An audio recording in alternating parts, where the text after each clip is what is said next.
to infinity and beyond, ladies and gentlemen. Like Elon Musk said, we're going to the moon.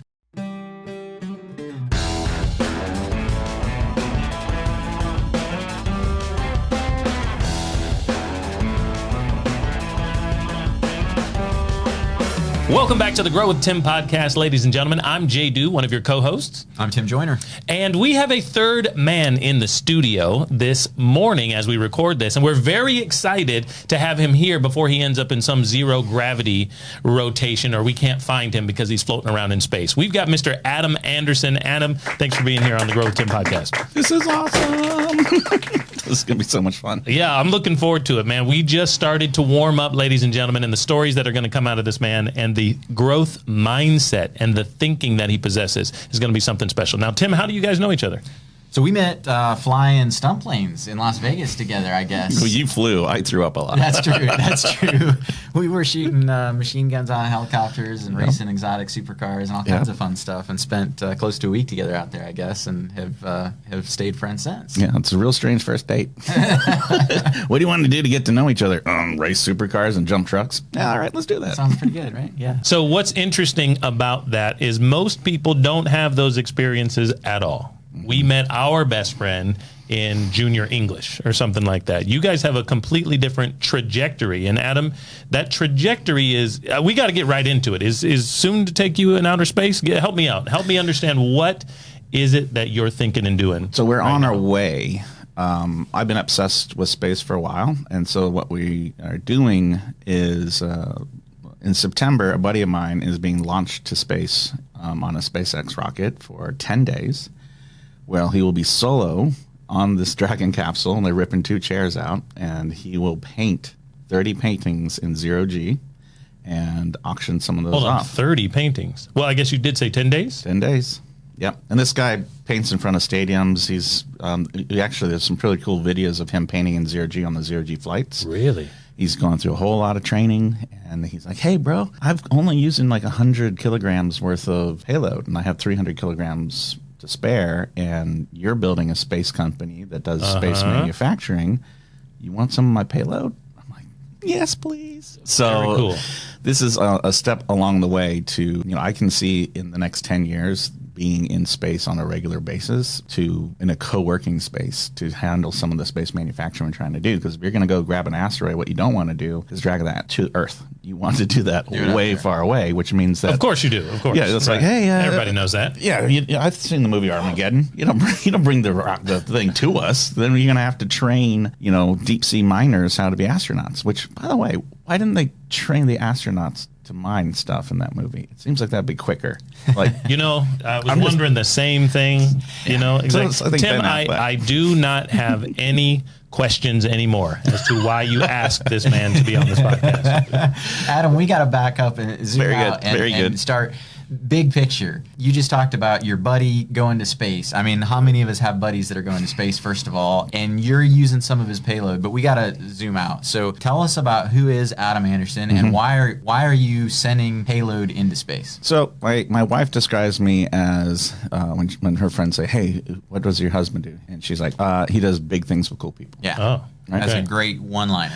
And I'm interested in super disruptive, world-changing things. And I have the ability to see how various puzzle pieces fit together behind the scenes. And so a lot of the things that I do seem big and chaotic and crazy, but the reason I do some of that is it's a pattern interrupt to get the attention of the person I need to go do the thing I want to do. So, for example, my big mission is to help really drastically reduce the amount of human trafficking of children online. And I go out and try to raise $25 million, and nobody cares. Really? It's not that they don't care. It's that it's just such a big problem. No one, right. So I think to myself, well, shoot, if I need $25 million, what's the quickest way for me to do that? I send 100 bottles of whiskey to space, and then I auction them off, and I'll do it myself. So when I think about, what am I doing here and why am I doing it? It's all about how do I make the biggest impact for humanity, and am I playing it at a size where if I'm successful it matters? Because I've been successful before, and making a couple $1 million and doing a thing, that's cool, it's really neat for me, but if you want to send ripples through humanity, you gotta up your game. And So, yeah, that's been a constant game that I've been playing is, can I go bigger? Yeah. What does that look like? That's a theme that I've seen in you again and again. You are one of the biggest thinkers I know. You know, most people start a business. Well, if they start a business, they probably stick with it for a long time. Maybe they retire from that business, or maybe it fizzles out, or maybe they sell it and then they become a consultant or something. You start not one, but multiple businesses. You sell it, then you start something that, and before I know it, you're raising $200 million in a venture fund, or you're trying to create space whiskey or half a dozen other things, and it seems like you are constantly leveling up. Have you always been that way? Hold on, you said some cool stuff right there. Let's just honor that. Let's just go back. Right, let's just go back and reiterate all the great things that I do and think. You just did some good stuff there, buddy. That's all right. We're recording this, right? Right. Oh yeah, man, we got it. I got to show this to my wife.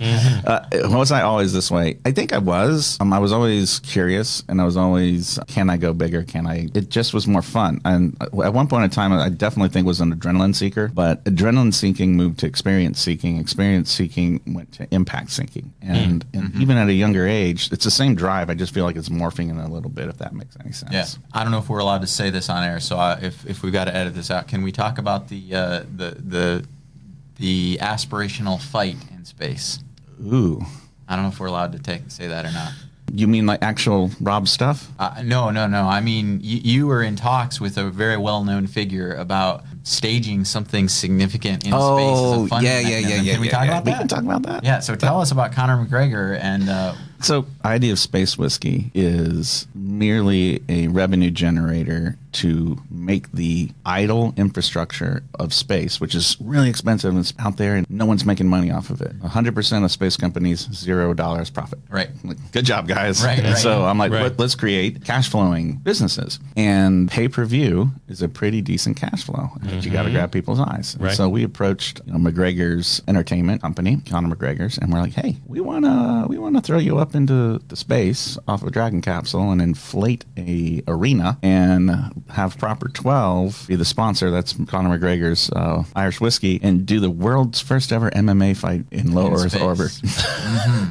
And I'm like, so, ladies and gentlemen, this is what I mean by his big thinking. Yeah, right? A lot of people have a crazy idea like that, but they don't act. This man has the idea, and the next day he's talking to Conor McGregor's publicist or whoever. Yeah, right? We got a not right now. Not right now. We didn't get a no. But you tried. We didn't get a no. That's right, and I even used Midjourney AI to create a artificial image of Conor McGregor in a spacesuit in space in zero G. I saw that. That was a lot of fun. We got to talk about AI today too, because you've done a lot of this is an interesting person to be on the show for sure, ladies and gentlemen, if you haven't figured that out already. He's right. So talk to us a little bit more. I know about your venture capital endeavors. I know about space whiskey. You're actually eventually going to make Moonshine on the moon, I think. That's right. That's phase 2. First of all, we're going to send whiskey to space and sell it. You're going to actually make Moonshine. You're going to blend it, I guess. And the idea is using the water from the moon. Yeah. There's water on the moon. There's ice. And so what we do is we melt the ice and we get the water from that. And first we're trying to make sure it's not going to kill him. Right. So who are we testing it on first? I got a buddy. Okay. I got a buddy for that too. His name is Jose Hernandez. He is a 6-time shuttle flight engineer. Spent 15 days on the International Space Station. He's the only astronaut who owns his own vineyard, and he was a spokesperson for Modelo in Mexico. Oh, well, this is the guy. Right? And I was like, Jose, you've got one job. I'm sending you to space, and I'm getting you blitz drunk, and we're going to see what happens to your body. And he's like, I'm game. Send me. Put me in, coach. I know what to do. But yeah, the thing is that when you make whiskey or you make moonshine, it's the same process as making rocket fuel. So the idea is that when you think big and you start doing something, you have to have an idea of where you're actually going. And where I'm going has nothing to do with creating the alcohol. What I'm doing is creating profitable infrastructure for the future of where humanity is going. I'm going to own the first supply depot on the moon. So when China's doing their moon bases, Japan, all the folks who are going to be doing things on the moon need to buy oxygen, water, and power from someone. And if I'm already there and I flip the switch from making moonshine to making rocket fuel, making the byproducts for oxygen, that's what this is all about. It's using luxury products to fund infrastructure. I'm pretty sure that if anybody else on, I have to say this planet, right? If anybody else in this conversation, planet were to tell me that you're going to own the first supply depot on the moon, I would say they're probably a little delusional. But with you, I think I actually believe it. Well, there you go. I think I actually believe it. I got some powerful charisma, guys. All right. So we know about some of your space ventures. We know, I don't know if I said this I was talking to Jeremiah earlier, JD, about you being on Necker Island with Richard Branson. Yep. You've done some Space for Humanity stuff. You're on the board, I think. Maybe we're involved in founding that. I'm not sure. What else does Adam Anderson do? Wow. I'm actually in a shrinking stage right now, because what happens, so usually when you're trying to explore how to be growth mindset and you're doing all the growth stuff, you try a whole bunch of stuff and it grows real big. So I get involved in a whole bunch of things, and then I realize, okay, what is working and where do I want to go? Right. And through that kind of like inhale where you expand and you see all this stuff and you're like, okay, exhale, now I'm focused on these things. So I actually drew a mind map the other day and I was like, I gotta stop. Where is self-care? You probably ran out of paper. That's it. Well, the good news, it was a iPad, so I just kept scrolling, scrolling. Here's the things that I'm doing, and these are, I call myself a parallelpreneur, right? Serial entrepreneur. Relate. Yeah, you too, baby, right? Serial entrepreneurship is build a company, sell a company, build a company, sell a company, one at a time. Yep. Parallel entrepreneurship is what Tim and I do, which is we're going to do a bunch of stuff, and then we're going to find really, really good people to run those things for us. Amen. Right? Okay. And so got a really cool mastermind group. Yeah. M3. Chris Reynolds runs that thing. Hook Security. It's a psychological security, founder of a new school of thought around security about, oh man, I can go into that forever. I love that. That's the thing that I'm most interested about, is the human brain and how do you build resilient human minds to resist manipulation through technology. And that's going to be the lever that we pull. A lot of talk about cybersecurity that's technology focused, but you're looking at the human element. That's right. Social engineering and Yep. So if you think about security, physical security, guards, gates, guns. Yep. You've got cybersecurity, bits and bytes. Yep. I care about neurons and synaptics. Yep. And there's no science about it. So we're going to be doing that crap. We got Hook. We got Anzus. Anzus Capital is my venture stuff I do. And I'm falling out of love with venture. Really? Yeah. It's we can dive into that in a bit. But the real thing that we've fallen in love with is capital allocation, deploying money in such a way you don't go to jail. That'd be good. And also to make sure that at the end of the day you actually get what you're trying to accomplish done. And so what Anzus Capital does is we help people with money and know how they want to deploy it, actually do it in a way that works best for them. And so I'm really enjoying those kind of things, because you get into some really, really cool opportunities and some really cool people when you show up. Servant leadership, how am I going to help you build that? So we got Anzus Capital, we got Hook, we've got, you mentioned Space for Humanity. I'm a board of advisor member there, and I was chair of their development committee. And that's when we got 2 tickets on Virgin Galactic given to us that we turned around and auctioned off. And the whole idea of Space for Humanity is to space for Earth. If we're going to go, we got to make sure that we are the humanity that we want that is going to go to space. So we got to work on humanity first, and space is part of what we're doing, not forget humanity and let's go someplace else.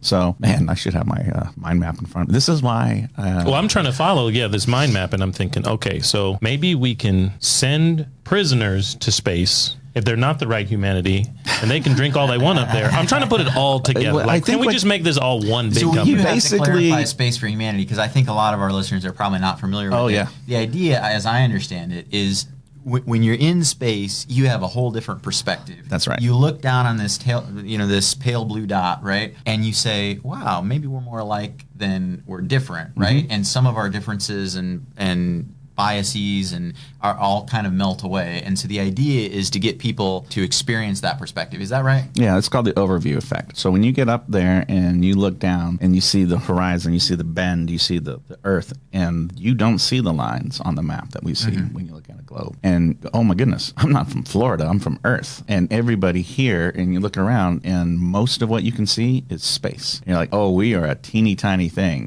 This is a spaceship that we're on. It's not a planet, right? And so what happens is that when you come down, you have a completely different mindset. And so Space for Humanity's hypothesis is if we send leaders, local leaders, not people who are already, they call them citizen astronauts. Anyone can apply. They send a young lady from Egypt and another one from Mexico, and they've had world-changing experiences, and now the young lady down in Mexico is running for office. And so you take somebody, you give them an overview effect, you change their consciousness a little bit, and then they go off and do good for screw lobbying. That's expensive. Send someone to space. There you go. Yeah, that's so much cheaper. So much more cost effective. Ironically, yeah. It is. So we've heard about some of the things, and I know there's more to it, but we've heard about some of the big things that you're doing today. My question at the beginning, though, has Adam Anderson always been a big thinker, or is that a conscious development? No, it's always been a big thinker. So take us back to how were you? You said you were an Army brat, I think. Air Force. Air Force. So how were you raised, and what were your teenage years like? Like, how did you get to be from... And what were you doing in business, I guess, in those earlier years than where you are today? What'd you start doing? Were you working at McDonald's or? So growing up in the military was interesting, and especially with my dad. So my dad, peacetime, was a family advocacy officer. So he dealt with death and dying, combat stress, things like that. So he was a psychologist, social worker, that kind of guy who people would go to on base. In wartime, he was attached to psychological warfare. How do we, dropping leaflets on the Iraqis during Desert Storm, Desert Shield? It's psychological warfare, that kind of stuff. And so that was my dad. So you're growing up and you don't come home for past curfew and he's like, I own this one. I trusted you too much and I put too much weight on your shoulder. I'm like, no, Dad, you're fine. By the time he's done, dressing you down, you're like, no, you're a good dad. I'll be on restrictions, self-imposed for 2 days, right? Right. So growing up with that, and also, it was normalized that you did amazing things. My mother was the first woman ever accepted to Northwestern University's nuclear engineering program. Oh, yeah. My dad would go off, and it was normal for him to respond to a hijacking. And I'm like, okay, well, that's just what you do. Yeah.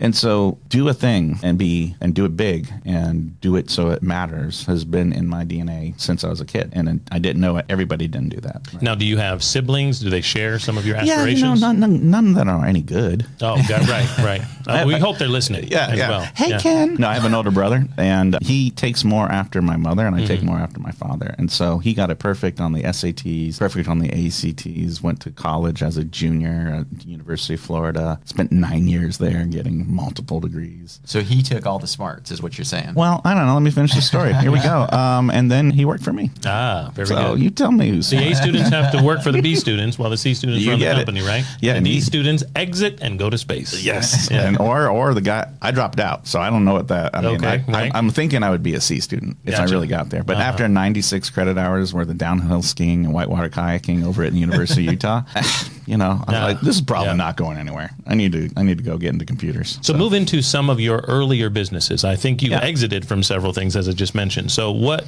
have they all been in security type mindset? You seem to have a theme there. Yeah. So when I dropped out of college, I had been playing video games all my life. My mom was a teacher, so she had computers in the house. Yep. And the way she got me interested in them was like, look, a game. And then accidentally on purpose, I learned networking and all the stuff to make the game work. Yeah. And so 1999, there's this thing called Y2K that was happening. Right. Okay. And I dropped out of college. I was about 20 and immediately started making $96,000 a year as a 20-year-old who dropped out of college. And I was paying more in taxes than my mother as a teacher with a master's degree was making.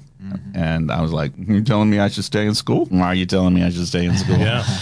And so I kind of was a solo consultant for a while and eventually got into cybersecurity. And then the company I was working for outsourced, about 23, 24 years old. And I said, well, what's my career plan? I said, you don't have one. I was like, oh, cool, bro. Can I get a letter of recommendation? Then yes, you can. So I went to work for IBM, was a road warrior for a little while. And then I started companies. Actually, the first company I ever started, I was an investor. So I invested into a silver jewelry company and I had no idea what I was doing. It's like, here's 10,000, go do it, right? And we get to the point where the guy who is my number one customer said, hey, I'm paying IBM $250 an hour. What if I paid you $185 an hour and you left IBM and just started your own shop? And I was like, sure, let's see. So I call up IBM because I got this thing called a non-compete. And I'm like, hey, I think I can help our customers better if I was a business partner rather than an employee. And they said, yeah, you should totally do that. You're probably right. Bye. I always wish I could start a company because IBM stands for I've been moved. So I have a different manager every year. Okay. So the irony is that I was doing the same job. So the company I got outsourced out of was that customer. So they were paying me something like $90K a year to run a complex cybersecurity environment. Then I went to IBM and they began paying IBM, $400,000, $500,000 a year for me to do the exact same job, but have a different shirt on. And then we changed the shirt again to my company. And now I'm getting paid a little over $300,000 a year for the same job. And the difference is, and you realize there's some arbitrage opportunities here, right? Well, yeah. And the biggest fear I had was being a nameless line on a spreadsheet that a CFO is going to cut because they don't understand what I do and they need to get 2% more profit to make the stock go up. So working for the man was really scary for me. Okay. I loved being in control because if I needed more money, I would take my customers golfing and I'd be like, what's making you mad today? And they're like, oh, blah, blah, blah. It's like, got any budget to make that go away? Yeah, I got blah, blah, blah. Well, let me make a call real quick. All right, my guys are on it. And so, well, let me check. No, stop talking about business, dude. We're golfing, right? Yeah, right, right. And so, reel them in and let it go. That's it. And so, that's one of the things I like. When I was in a system, growth was really difficult. It wasn't until I built an environment for myself where I was able to go out and test things and have freedom of time and freedom of money and freedom to go experiment. That's when that whole growth thing really began I had the freedom to dream bigger, right? Now, you talk about growth along this process, but there's got to be a question we don't ask much to the folks that we have on the podcast. There's got to be some mistakes and some faux pas along that journey. Well, getting on this podcast seems like the first one. That's a horrible question. Big Brother Ken is going to come find you, right? So I want to know about, help us understand that on that growth journey, where have there been some failures? Yeah, so I've been primary investor or the person who has started 30 companies in the last couple of years. And each and every one has a emotional scar on my soul. So I started a company called LFG Gaming. And it was like a coffee shop, 25 computers. We were spending around, we were making $3,000 a month, but I was spending $14,000. So leave that emotional scar was called cash flow. Yes. Okay. Right? And it keeps going. But One stripe on the back, cash flow. Done. Okay. But actually, if I can summarize all 30 of those, the number one way to say what have I learned, what were the biggest mistakes, are always been around people. And it's not taking the time to make sure that the person that you're inviting in to the thing that you're doing understands everything and that you take the time to understand them, right? Because when my first company, I fired myself 10 years into it and we sold it 13 years later. And I did it in the incorrect way, right? So my brother was the president of my company and then we had another senior exec. We were in Vegas. My marriage was on the rocks. My kids were calling me by my first name. It was like everything was falling apart. But revenue was up, an amazing company, and I was losing everything else. So we say that living a life without regrets, and if you're super successful at something you hate or is something that is destructive, that's not success. Right. So they fired me. And I said, hey, you're not allowed to go to any more meetings. I said, I'm going to still pay me, guys. They're like, yeah, we get it. You're going to still pay yours. But I left, right? And so by not equipping them to take over the company, by doing the thing in the wrong way, like having life happen to me rather than me do the upfront work, I put a lot of people in bad situations. And so I've learned that most of my mistakes come from not being conscious of the other people who I'm happening to. And so if I can advise anybody on growth, it doesn't happen without people. And if you're not careful how you treat those people and how you talk with those people, you're either going to cause irreparable damage to certain really special relationships or you're going to fail in general. And so people first. Wow. That was good deep. Advice. That was deep. That's pretty good, too. Yeah. Well done, me. I'm sorry you're not holding a mic that you can drop. You can fake it. There we go. It's not as good. You're right. So the next line of thinking and questioning that I might have is what type of associations have brought you guys together? You talked about this M3 group here and some of the other thinkers. And what Tim always has said about you for the last year, he's been talking you up, is this guy outthinks everybody that I know. I mean, it's out of this world thinking, quite literally, right? So tell me how you associate with folks maybe you're not in business with and how you network with them. So I think there's 3 different kinds of networks. We were just talking about this with Zach the other day. And you have tight relationship networks. These are 20 to 50 people. Like you're in my tight relationship network. I can call you. We're not asking anything from each other. We're not selling anything to each other. We're being in that circle empowers everybody. So I'm very, very careful and intentional about bringing people into that. And I'll tell you a Necker Island story about why that's important to be intentional. Then I have another circle, which is my transactional network. These are people who are acquaintances, but it's really about we're doing work together and we build trust. And then we have what I call the vanity network, and that's my LinkedIn. That's right.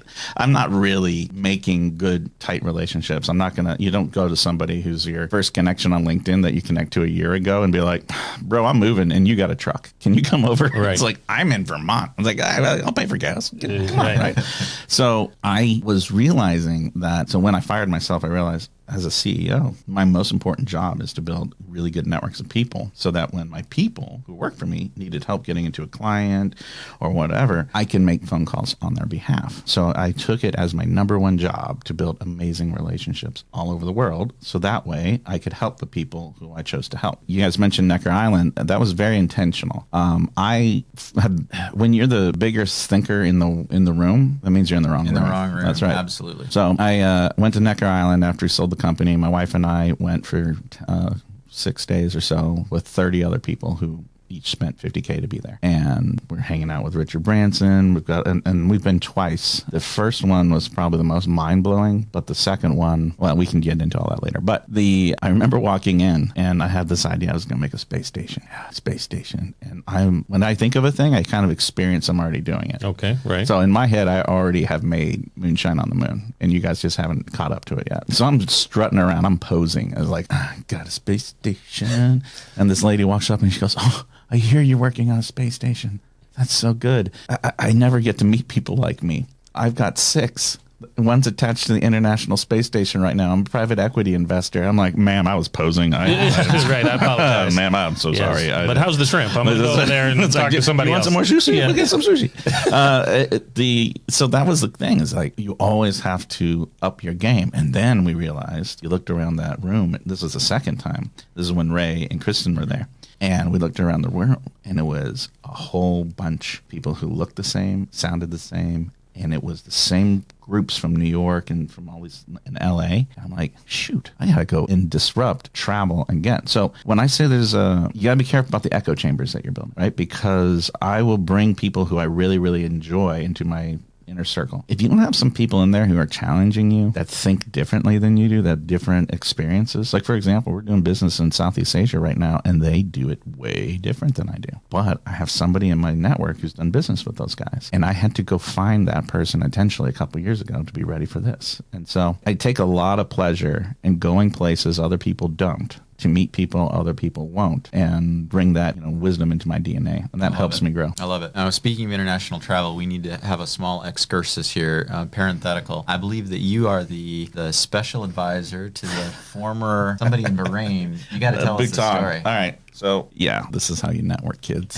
We're on Cheering Togboy, former prime minister of Bhutan, and one of the funniest, nicest guys. He's got 2 TED Talks. You got to go watch them. He's amazing.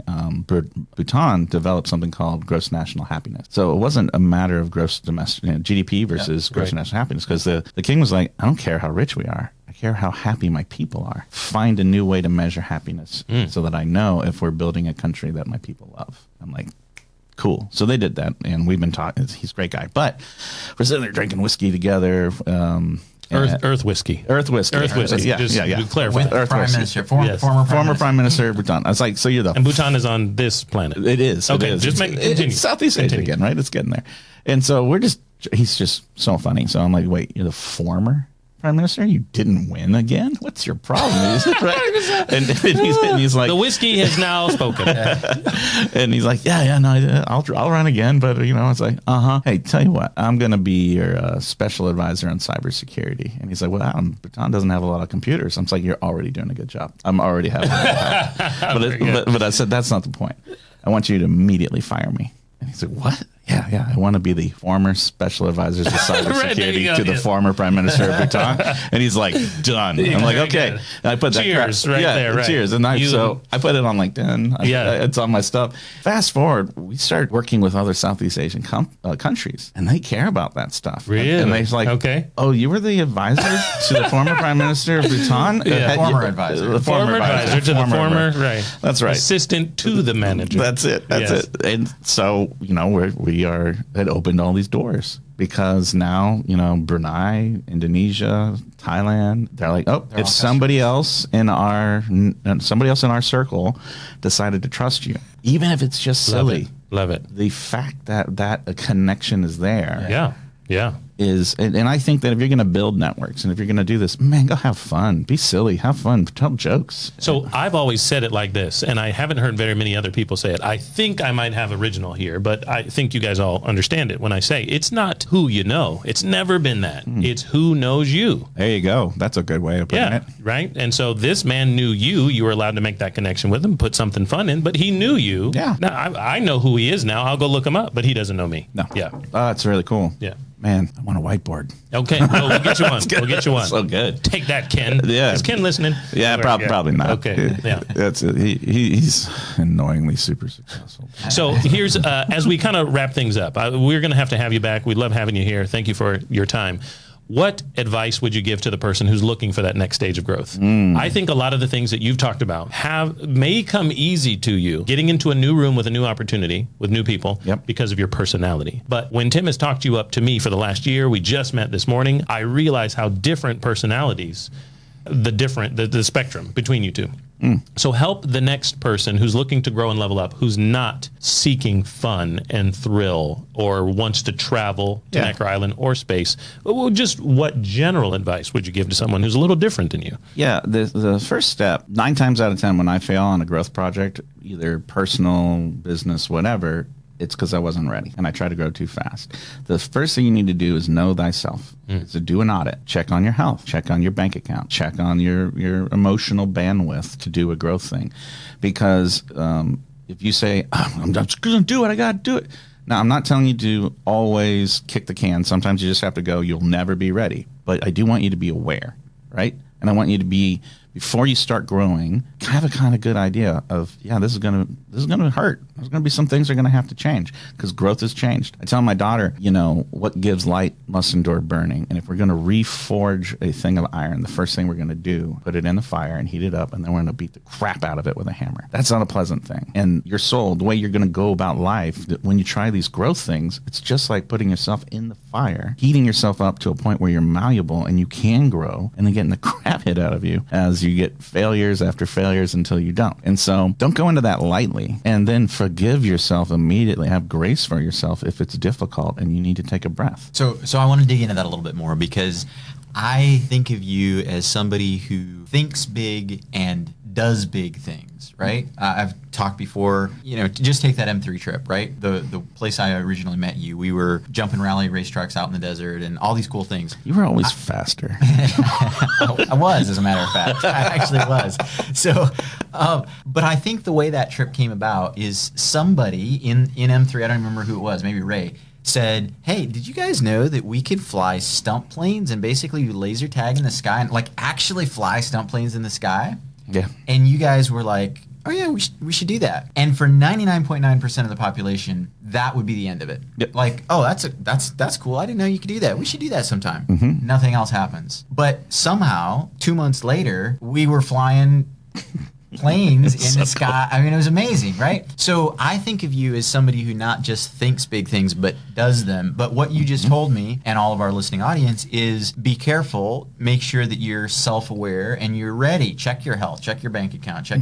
So how do you know if this is a cool idea that I need to think about and prepare for, or if I should go ahead and book the tickets? I was ready to act then because I did the work before to be ready. Okay. So I still went through that same process. But what I did is I built a platform of security that I can operate out of. Security with my health, security with my finances, security with my emotional state.